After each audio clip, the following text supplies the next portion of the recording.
Kericuhan ini terjadi saat polisi membubarkan mahasiswa yang mencoba menghalangi laju bus Transjakarta di persimpangan Pasar Rebo, Jakarta Timur.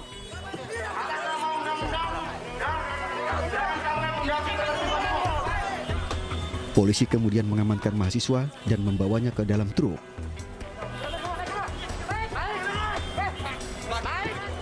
Mahasiswa ini berunjuk rasa menolak pelaksanaan PPKM darurat yang dinilai menyengsarakan masyarakat.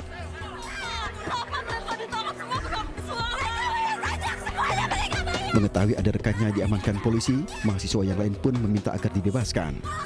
Setelah negosiasi, akhirnya mahasiswa diminta untuk membubarkan diri. Kapolsek Ciracas Kompol Jupriyono mengaku unjuk rasa mahasiswa ini melanggar aturan karena menimbulkan kerumunan. Diamankan nggak, Bang?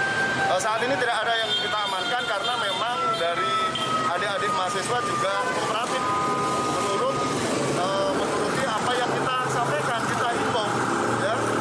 Jangan sampai nanti terkena di area ranah pidana. Setelah aksi bubar, arus lalu lintas di Pasar Rebo kembali lancar.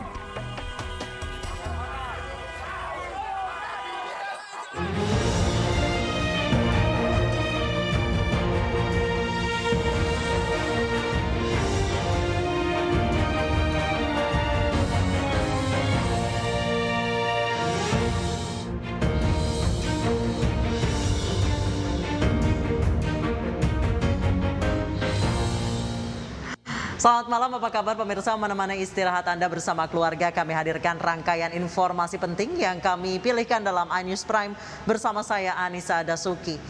Informasi terkait palsukan surat hasil tes PCR sebagai dokumen perjalanan 5 orang diringkus polisi. Kelimanya terdiri dari 3 orang pelaku dan 2 orang calon penumpang pesawat.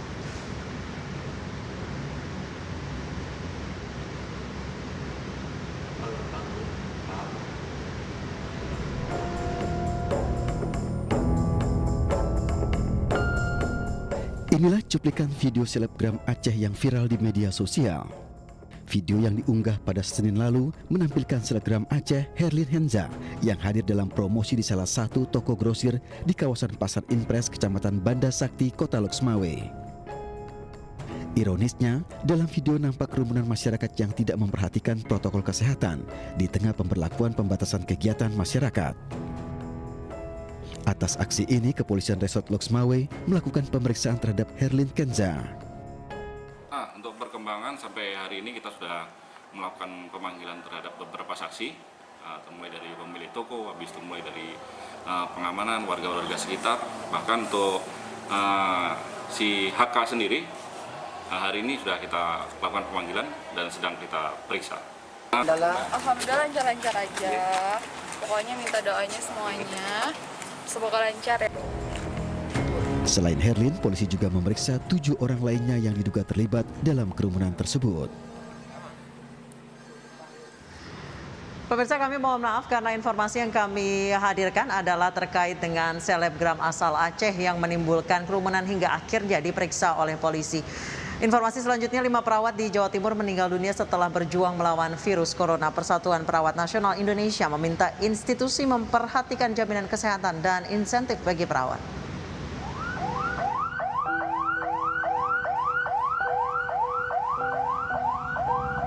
Duka terus dirasakan perawat di Jawa Timur. 5 perawat kembali gugur dalam tugas setelah terpapar COVID-19. Kali ini semua perawat yang meninggal dunia adalah perempuan. Mereka adalah Febri Chandrawati, Maimunatun, Anik Pujati, Heni Pujastuti, dan Endrang Sriwayati. Selain mengimbau para perawat waspada dan selalu mengenakan APD saat bertugas, Persatuan Perawat Nasional Indonesia Cabang Jawa Timur juga mendesak tempat mereka bekerja, memberikan jaminan kesehatan dan insentif perawat demi meringankan beban mereka. Dan termasuk gaji yang rutin, karena ada beberapa tenaga honorer termasuk tenaga relawan itu yang di satu rumah sakit terutama dari pusat itu yang mulai Januari sampai sekarang belum terbayarkan. Data PPNI Jawa Timur, sebanyak 188 perawat di Jawa Timur gugur selama pandemi COVID-19. Sementara positif COVID-19 lebih dari 4.000 perawat.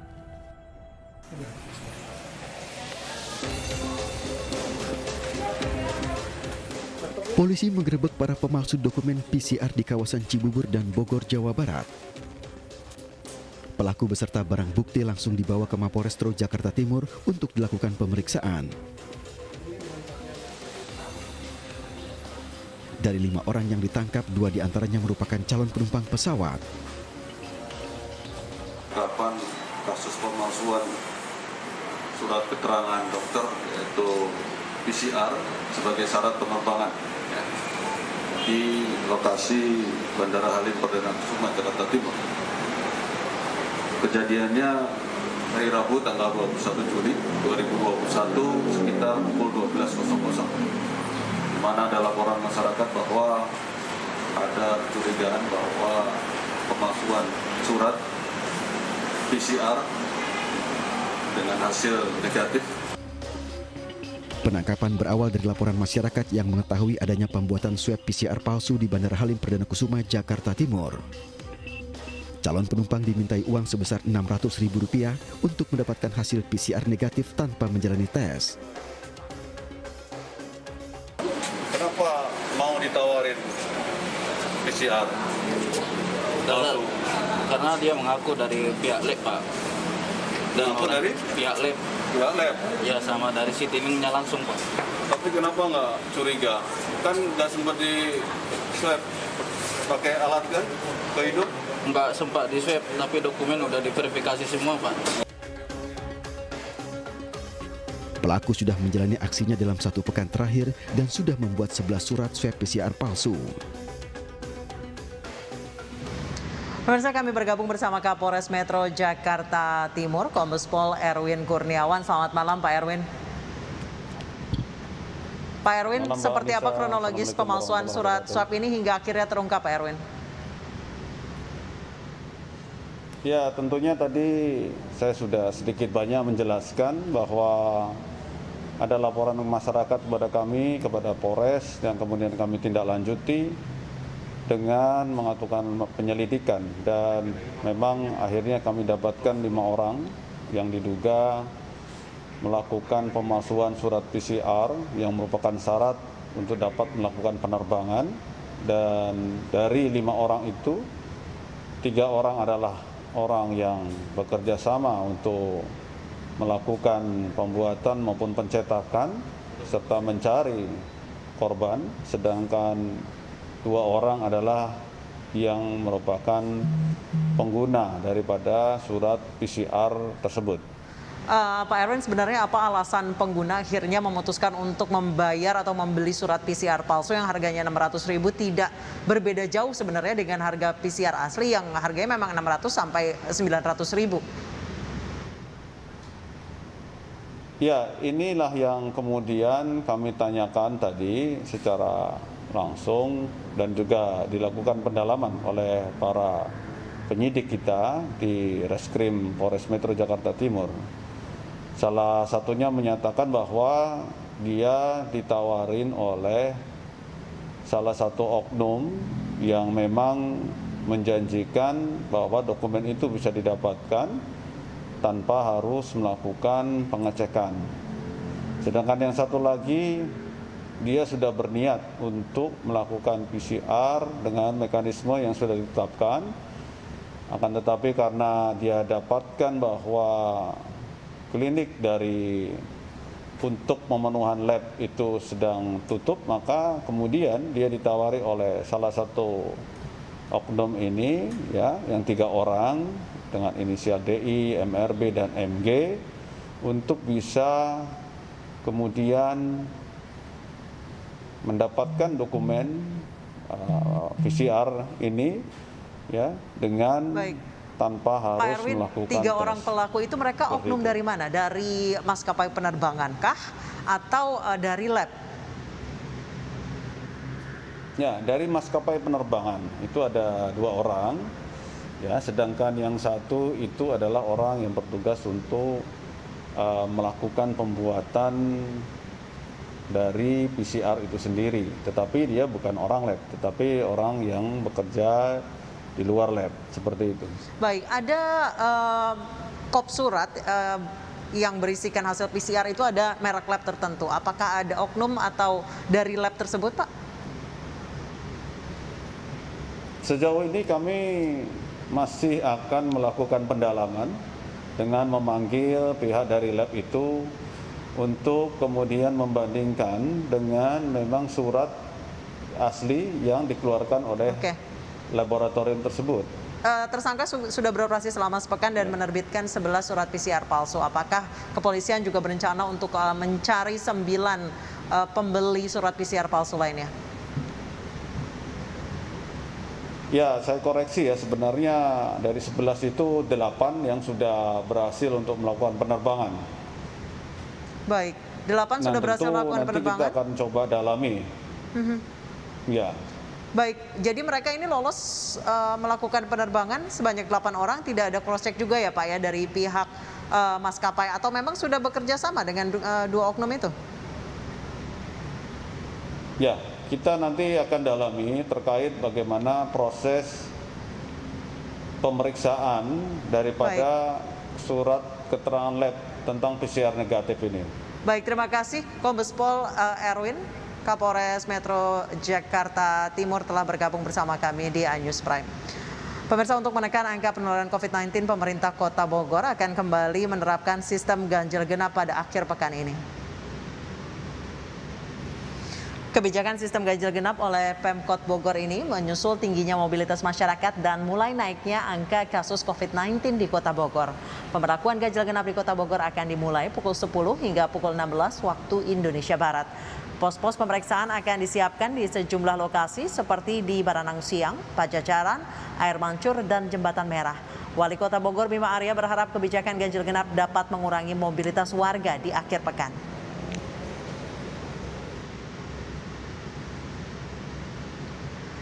Terkait dengan aturan ganjil genap di Kota Bogor yang sudah mulai diberlakukan, kita telah bergabung bersama Wali Kota Bogor Bima Arya. Selamat malam Kang Bima. Selamat malam.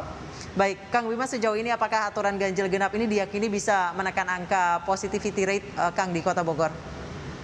Kita punya 2 kali pengalaman memberlakukan ganjil genap ketika masa PSBB dan dua-duanya berhasil menurunkan secara signifikan.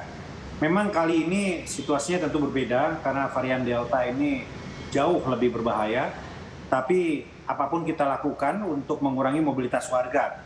Jadi mulai berlaku hari ini, Sabtu dan Minggu, 3 hari besok selama 24 jam, ada sekitar 14 titik ya untuk memastikan warga mematuhi aturan. Kita berharap di hulu ini kita bisa memaksimalkan langkah untuk mencegah warga melakukan aktivitas yang tidak urgent gitu. Jadi kalau yang urgent, darurat masih boleh lewat. Tapi kalau tidak ya semuanya dikembalikan lagi kepada aturan ganjil genapnya. Jadi ganjil genap ini berlaku bukan hanya untuk plat di luar Jakarta, tapi juga plat F ya Kang ya? Ya, semuanya. Baik, sejauh ini pada hari Rabu kemarin Bogor mencatatkan angka kesembuhan tertinggi lebih dari 1.000 pasien COVID-19. Sejauh ini bed occupancy rate di Bogor sendiri seperti apa? Kemarin itu lebih dari 2.000. Kemarin lebih dari 2.000, oke, bahkan lebih dari hari Rabu kemarin.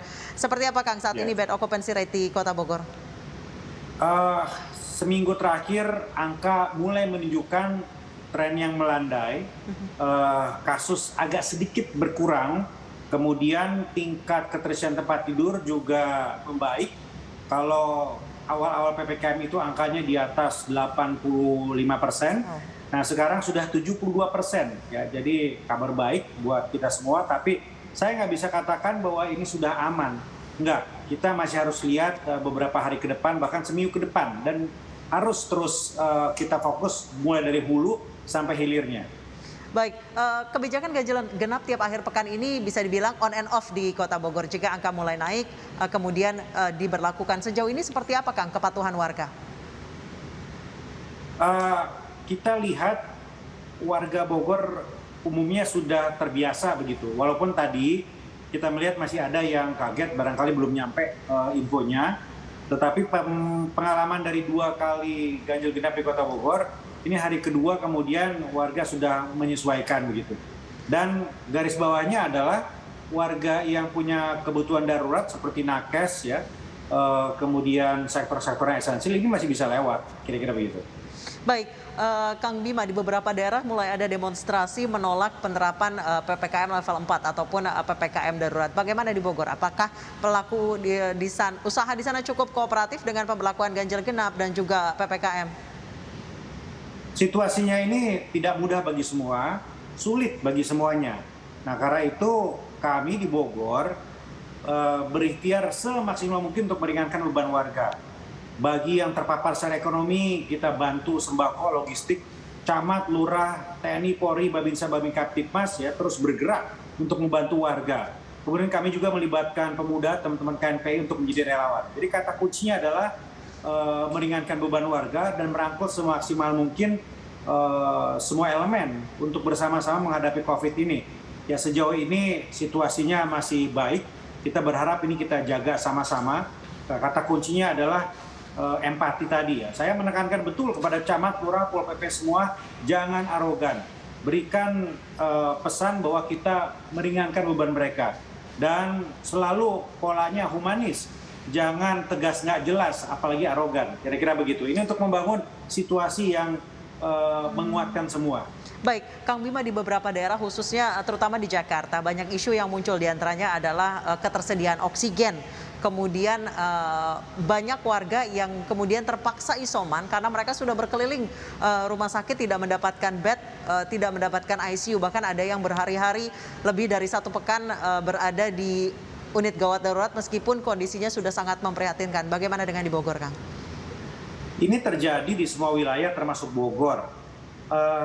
Dampak dari kelangkaan oksigen ini kemudian luas, bukan saja meningkatkan angka kematian, tetapi juga mengurangi angka bor tadi. Sebagian besar IGD di Kota Bogor ini mengandalkan tabung oksigen, bukan oksigen yang liquid. Jadi ketika tabung oksigennya nggak ada, IGD-nya ditutup. IGD ditutup, ini tentu mengurangi kapasitas rumah sakit. Rumah sakit yang terbatas kemudian membuat warga harus isoman.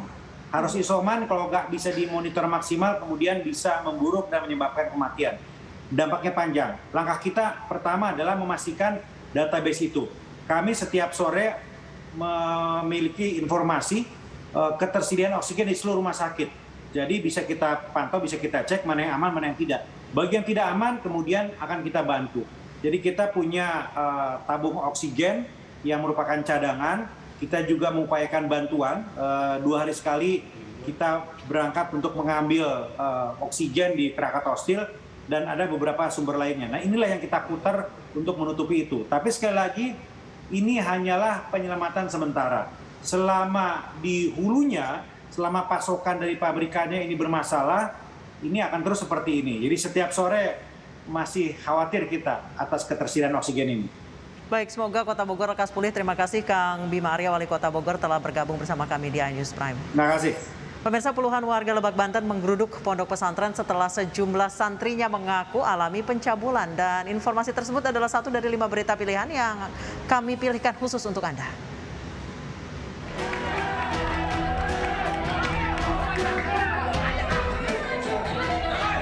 Puluhan warga di Lebak, Banten menggeruduk pondok pesantren Miftahul Huda di Desa Cimangun, Rangkas Bitung, Lebak. Di hadapan petugas, warga menuntut agar pengasuh pondok pesantren ditahan setelah beberapa santri mengaku pernah dicabuli. Suasana histeris terjadi saat pengasuh pondok pesantren memberikan bantahan di hadapan warga. Korban mengaku pengasuh pondok pesantren kerap memberikan uang agar aksinya tidak dilaporkan kepada siapapun. Para santri baru berani melaporkan kejadian ini kepada orang tua mereka setelah adanya pengakuan dari korban lainnya.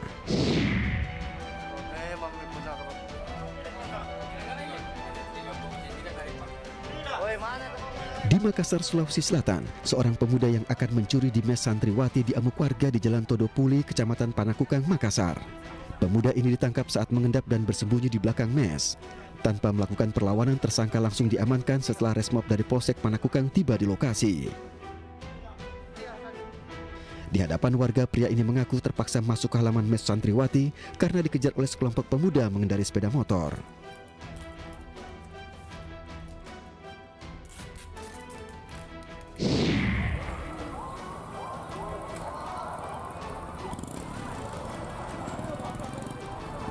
Sedang asik bermain futsal, puluhan orang di Kecamatan Mauk, Tangerang, Banten dibubarkan Satgas COVID-19.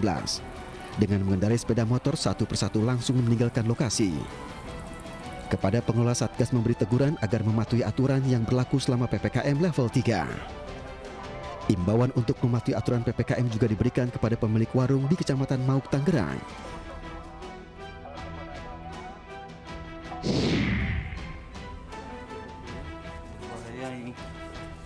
Seorang pria paruh baya ditemukan meninggal dunia di rumah kontrakannya di Saranggaga, Kecamatan Kuranji, Kota Padang, Sumatera Barat.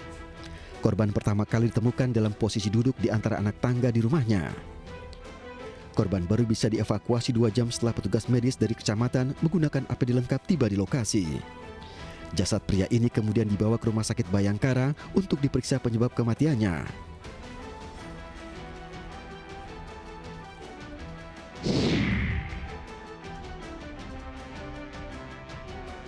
Jenazah seorang anak buah kapal Taisiang 6 berbendera RRT dievakuasi petugas di Pangkalan Penjagaan Laut dan Pantai Kelas 2 Tanjung Uban. Jenazah diketahui bernama Riki Ansyah, warga asal Siantar, Sumatera Utara. Korban meninggal terpapar COVID-19 dan dievakuasi melalui jalur laut ke Kota Batam.